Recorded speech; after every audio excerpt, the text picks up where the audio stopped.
आगे कथा श्रवण करते हैं।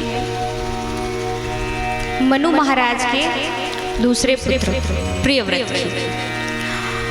बड़े ही धर्मात्मा राजा थे। एक दिन बैठे बैठे सोचते हैं कि रात क्यों हो जाती है, रात हो जाती है, सब लोग सो करके समय को व्यर्थ ही गवाते हैं।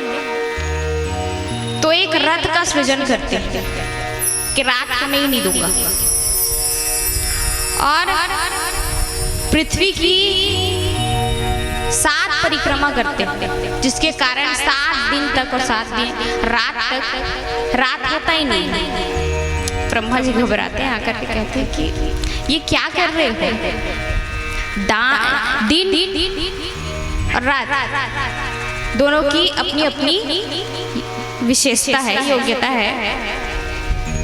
बोले कि जो गृहस्थी है दिन में दिन भर कार्य करते हैं तो रात को विश्राम करते हैं। उसी समय जो संत महात्मा हैं एकांत में रात के समय भगवान का भजन करते हैं। तो दिन और रात बुरी नहीं है। जैसे कि हम लोग भोजन बना रहे हैं, उसमें नमक डालते हैं तो कई बार ज़्यादा हो जाता है, तो नमक ज़्यादा हो गया, नमक अच्छी चीज़ नहीं है। दूसरे दिन भूलवश नमक डाले तो बोले नमक डाला नहीं तो और स्वाद खराब, डल गया तो भी ज़्यादा तो भी खराब, और कम डल गया नहीं डाला तो भी खराब। तो नमक को उठा करके फेंक दिए कि नमक बुरी चीज़ है, अच्छी नहीं। तो बोले इसमें नमक की क्या गलती है, वो तो सही मात्रा में डलेगी तभी तो भोजन का स्वाद आएगा। उसी प्रकार दिन और रात अपनी अपनी विशेषता है, और तुमने रात होने ही नहीं दी। बहुत समझाते हैं तब प्रियव्रत महाराज को समझ आता है। तो 7 परिक्रमा किए थे तो 7 सागर बन गए, इकट्ठे हो गए, तो उससे 7 सागर की उत्पत्ति हुई। उसके बाद प्रियव्रती महाराज वैराग्य को धारण करके जंगल में चले गए तपस्या करने। उन्हीं के वंश में आगे चल करके हुए आग्नीत। आग्नीत के हो गए नाभि। उनके कोई पुत्र नहीं हो रहे थे, तो उन्होंने ब्राह्मणों को बुलाया और बुला करके यज्ञ हवन आदि करवाए। भगवान प्रकट हुए यज्ञ से प्रसन्न होकर, बोले कि वरम रो याद पर मांगो, क्या चाहते हो। तो भगवान को देख करके तो कुछ नहीं बोल पाए। संतों ने कहा कि हे प्रभु, ये आपके जैसे ही संतान के लिए ये यज्ञ किए। तो भगवान बोले संतान के लिए, हम जैसे संतान के लिए यज्ञ किए हैं तो हम ही इनके पुत्र बन करके आते हैं। तो भगवान नारायण ऋषभ देव के रूप में नाभि के घर में प्रकट होते। बोलिए ऋषभ नारायण भगवान की जय। भगवान के 24 अवतारों में से इनका ये भी अवतार ऋषभ देव। यज्ञ हवन आदि करने लगे भगवान ऋषभ। इंद्र को स्पृहा होने लगी, तो उसने अश्वमेघ यज्ञ घोड़ों को चुरा लिया और कई वर्षों तक वर्षा नहीं हुई थी। तब ऋषभ देव जी ने खुद ही वर्षा करवाया। इंद्र को ग्लानि हुई, क्षमा याचना किए। उसके बाद अपनी पुत्री जयंती का विवाह भगवान ऋषभ देव के साथ करा था। इनके 100 पुत्र हुए। सबसे बड़े पुत्र का नाम था भरत। एक दिन अपने सभी पुत्रों को बुलाकर के कहते हैं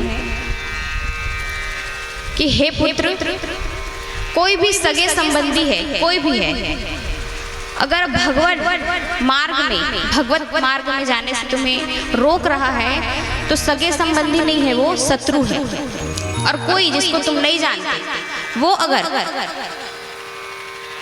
भगवान नाम संकीर्तन में तुम्हारी मदद कर रहा है, तुम्हें शिक्षा दे रहा है, तो वो तुम्हारा अपना है, तुम्हारा सगा है, तुम्हारा मित्र है।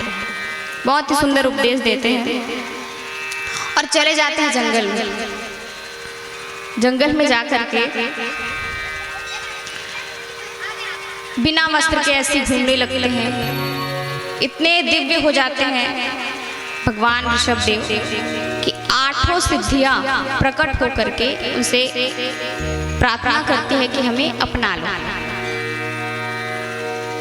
पर ऋषभदेव जी नहीं अपनाते।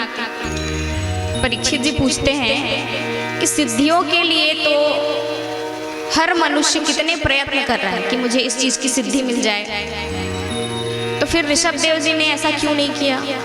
तो बोले सिद्धि को प्राप्त कर लेते लेते लेते तो फिर मन इधर उधर भागता। सिद्धि मिल गई, फिर सोचे, सिद्धि मिलने से पहले सोचते हैं कि कुछ नहीं करेंगे, सिद्धि प्राप्त है जन कल्याण करेंगे। फिर सोचते हैं कि सिद्धि हमें प्राप्त है तो कुछ पैसे ले ले, कुछ धन ले ले उसके बदले में।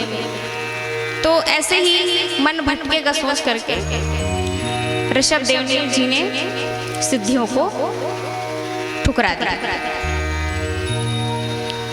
परमहंस को प्राप्त किया, अपने प्राणों को त्याग दिया ऋषभदेव जी महाराज। इन्हीं के पुत्र हुए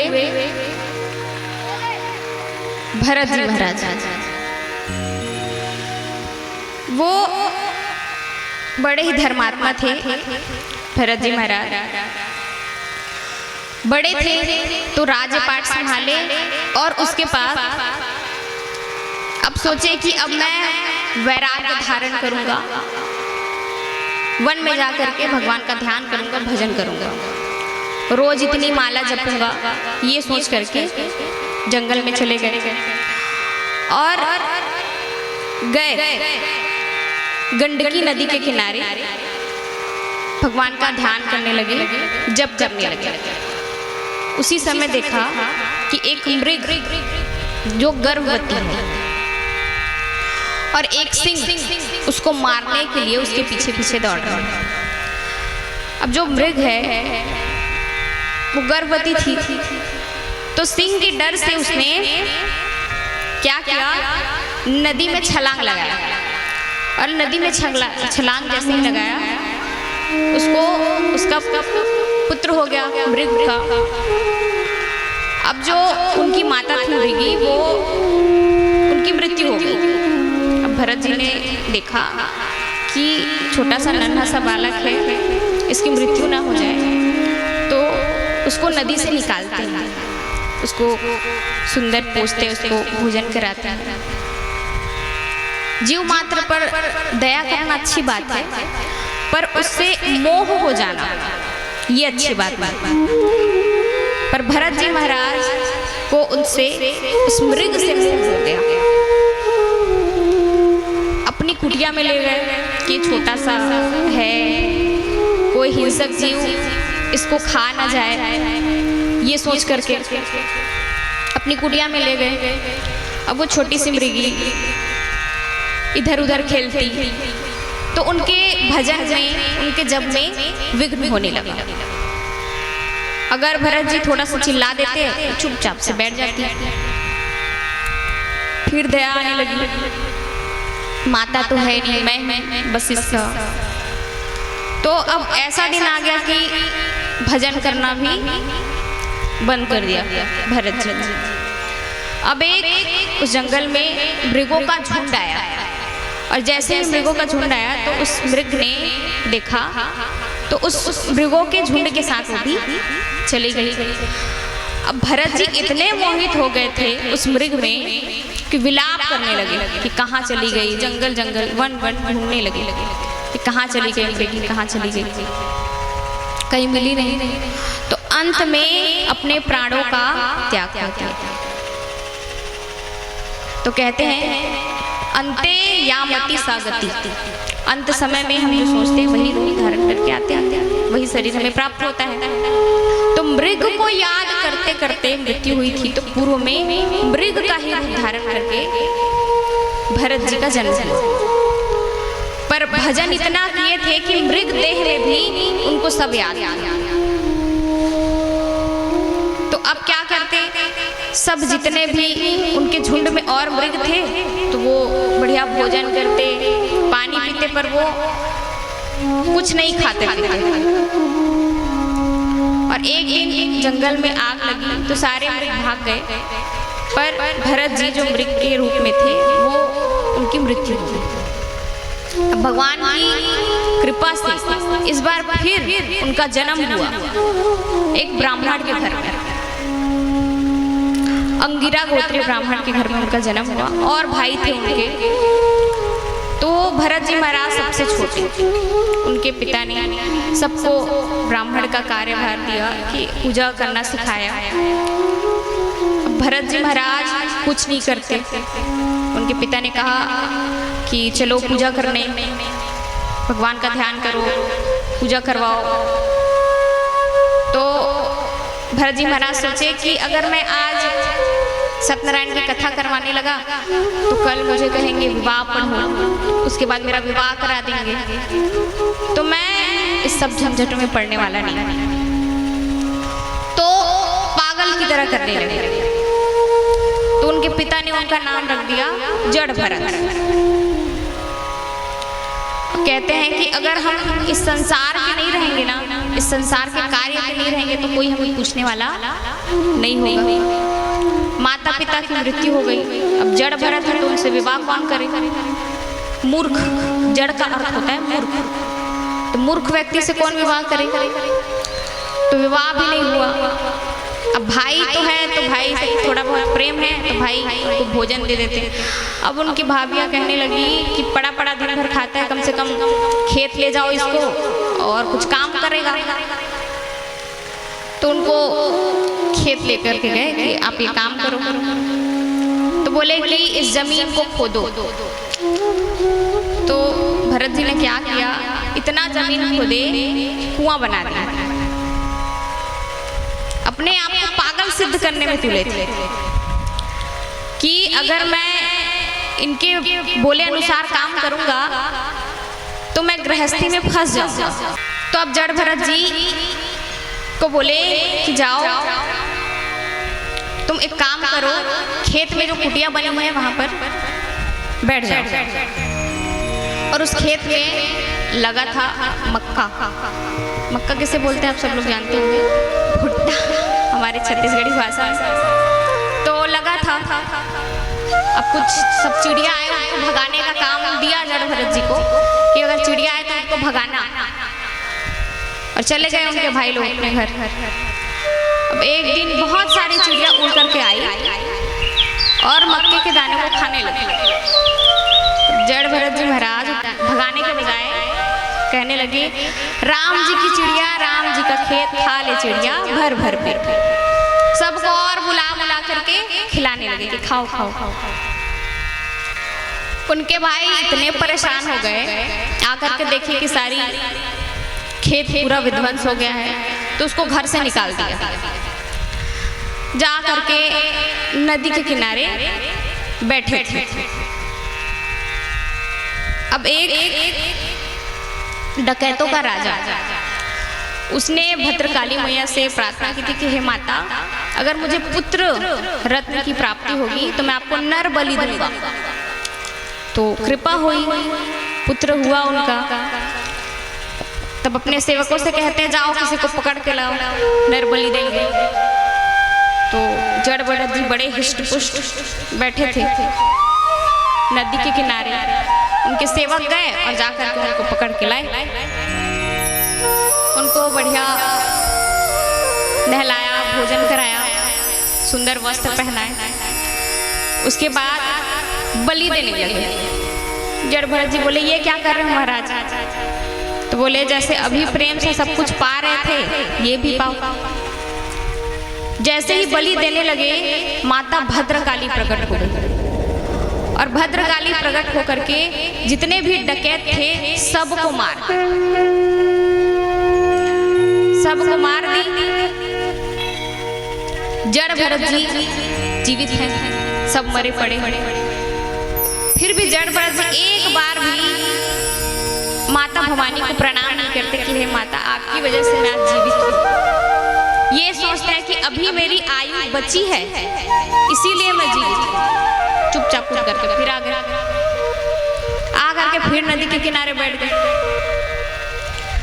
अब एक राजा था रहूगढ़ नाम का, वो सत्संग करता था, प्रतिदिन जाता था कपिल देव जी के आश्रम में, जा करके सत्संग करता था।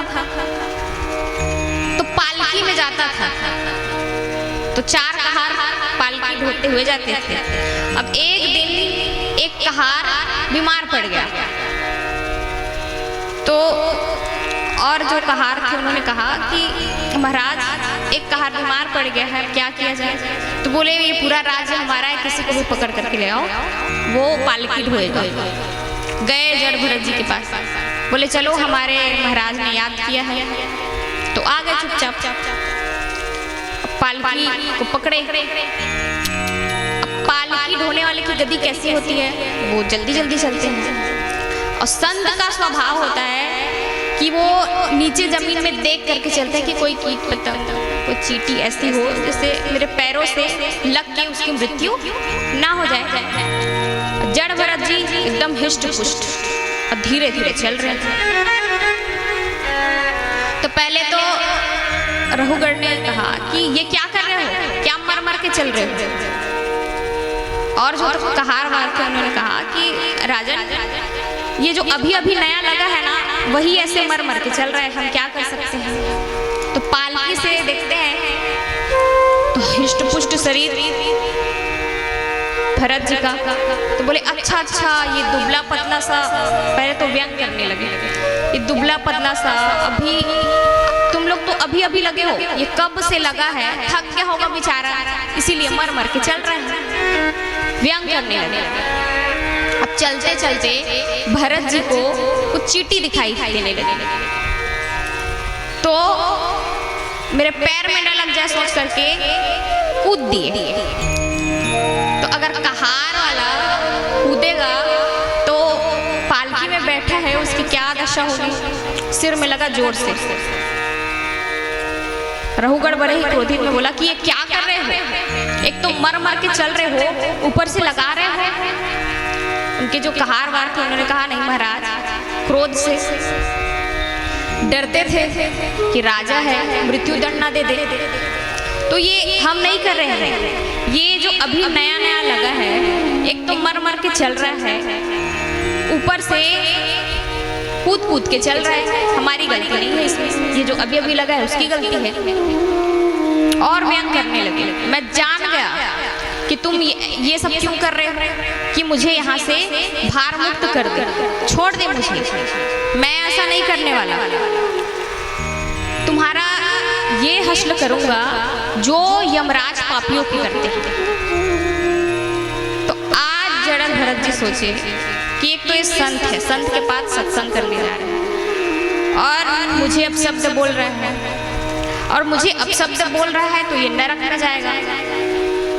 तो आज जड़ भरत जी बोले, संत एक ही परिस्थिति में बोलते हैं, और जब भी बोलते हैं किसी का कल्याण करके ही रहते हैं। तब आज जड़ भरत जी बोले, कहे कि हे राजा, तुम किसको मारोगे? ना मैं मोटा, ना मैं पतला,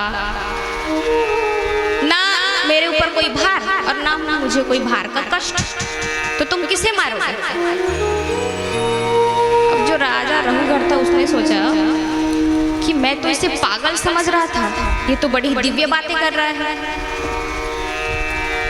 देखिए उनको, तो उनके शरीर में मोटा सा जनेऊ देखे तो समझ गए कि ये ब्राह्मण है।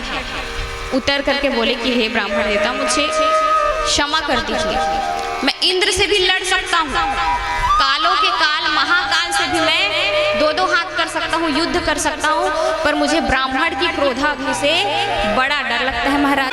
मैं इंद्र से भी नहीं डरता और आप कोई ब्राह्मण ही दिखाई दे रहे हो।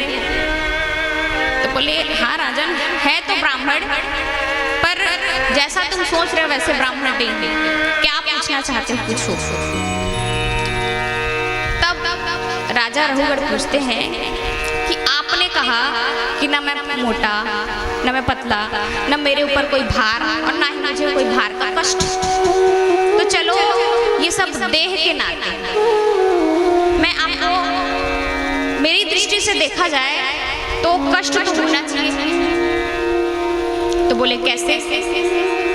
तो बोले अग्नि में बटलोही रखी, उसमें पानी रखा, पानी जब गर्म हो गया तो उसमें चावल डाल दिया, तो चावल खदकते खदकते भात के रूप में, चावल के रूप में परिवर्तित हो जाता है। वैसे ही अगर हमारे शरीर में कोई भार है, कष्ट है,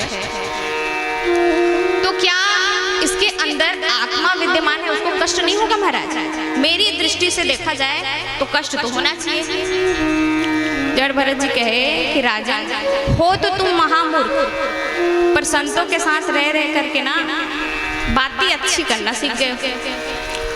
राजन, जिस चीज का तुमने दृष्टांत दिया वो सब सावयव पदार्थ, इसको देखा जा सकता है, छुआ जा सकता है। और जिस आत्मा के साथ तुम इसको जोड़ रहे हो उसको कभी कोई छू सकते हैं? आत्मा को कोई छू सकते हैं? आत्मा को तो बादल की तरह समझो, सिर्फ दिखाई देते हैं, छुआ नहीं जा सकता।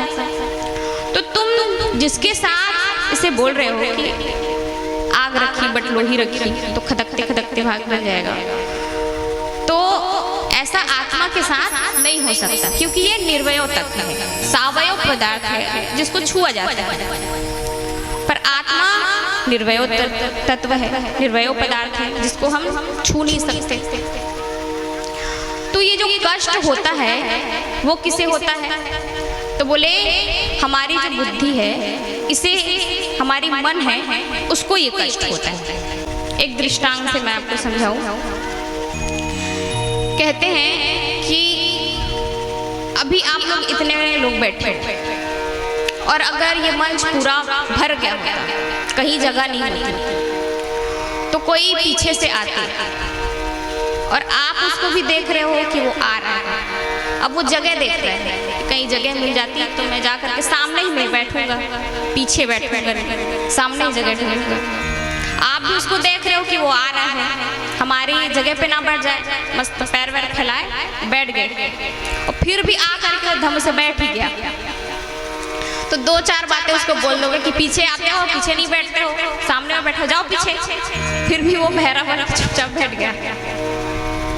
तो फिर भी आपके शरीर को कोई कष्ट नहीं हुआ, पर मन को कष्ट हुआ कि ये यहाँ आकर के क्यों बैठ गया। और कहीं आपका कोई एकदम बचपन का मित्र आ जाए और जगह नहीं है, फिर भी उसको देखिए कि अरे मित्र बड़े दिन बाद मिले, आओ आओ यहाँ। तो बोले जगह तो नहीं है, अरे सब जगह बन जाएगी, तुम आओ तो सही। तो उसको लाए, सामने वाले पीछे वाले को थोड़ा थोड़ा हट जाओ, बचपन का मित्र है, थोड़ी देर बैठेंगे फिर चले जाएगा। तो उसको जबरदस्ती बिठा लिया, उसको बैठते नहीं बना, तो अपने पैर को आपके पैर के ऊपर रख रख। आपको कष्ट है आपके शरीर पे, पर मन को कष्ट नहीं है, तो आप प्रसन्न हो। अब वो जो पहले आया था आपको छू भी नहीं रहा था, फिर भी मन को कष्ट हुआ कि क्यों आ गया, क्योंकि आप उसको बैठाना नहीं चाहते थे। तो कई बार ऐसे होता है कि मन को कष्ट होता है तो हम दुखी हो जाते हैं, शरीर को नहीं होता। अगर रात के 12 बजे कोई मेहमान आ गया, आपके ससुर जी ने कह दिया कि बढ़िया दो फुल्का बना दो, रोटी, मेहमान आए हैं, तो फिर आप कैसे बोलोगे? एक तो दिन भर काम करो, नौकर समझ के रखे, दो चार बातें सुनाओगे, और कहीं ले दे के अगर 2 रोटी बना भी दिए थे, और कहीं आपका भाई आ गया कि आपके सगे संबंधी आ गए, तो अरे भाई कैसे कितने दिन बाद आए? तो बोले बस वो ट्रेन से जा रहा था, ट्रेन छूट गई, तो सोचा बहन रहती है तो यहीं रह ले, तो आ गया। तो भोजन किया कि नहीं? भोजन तो बढ़िया करके आया। तो कैसे इतना टाइम हो गया, भूख लग गई होगी और खा ले, तो बढ़िया पूड़ी बना के उसको खिलाओ। तो अपना संबंधी आए तो उसको बड़े प्रेम से खिलाओ, और कहीं कोई और बोल दे 2 फुल्का बना दो तो दुख लगता है। तो ये दुख सुख का जो कारण है ये मन है। कई बार मन के विपरीत कार्य होता है तो हम लोग दुखी होते हैं, शरीर में कोई कष्ट नहीं होता। तो बहुत ही सुंदर उपदेश देते हैं जड़ भरत जी कि राजा तुम संतों का संग करते हो, इतना अहंकार तुम्हें शोभा नहीं देता। बहुत ही सुंदर उपदेश देते हैं भरत जी राजा रघुगढ़ को।